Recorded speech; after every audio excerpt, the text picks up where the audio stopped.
Israel పైన Iran ఆకస్మికంగా విరుచుకుపడింది. అనేక ప్రాంతాల్లో ఏకకాలంలో దాడులు చేయడంతో ఇజ్రాయెల్ కు భారీ నష్టం వాటిల్లినట్లు తెలుస్తోంది.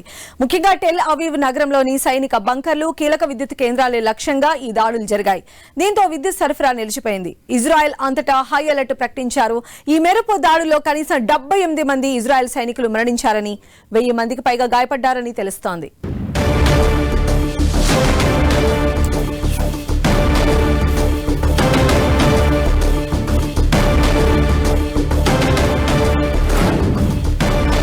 వార్ బ్రేకింగ్ లో అప్డేట్. జెరూసలేం నగరాన్ని లక్ష్యంగా చేసుకుని బాలిస్టిక్ క్షిపణులతో దాడికి తెగబడింది ఇరాన్. వరుస క్షిపణి దాడులతో తూర్పు జెరూసలేం ప్రాంతంలోని పలు భవనాలు దెబ్బతిన్నాయి. ఈ దాడుల నేపథ్యంలో ఇజ్రాయెల్ అంతటా ప్రమాద హెచ్చరిక సైరన్లు మోగాయి. మరోవైపు ఉత్తర ఇజ్రాయెల్ ను లక్ష్యంగా చేసుకుని వచ్చిన ఒక క్షిపణిని ఇజ్రాయెల్ రక్షణ వ్యవస్థలు విజయవంతంగా అడ్డుకున్నాయి.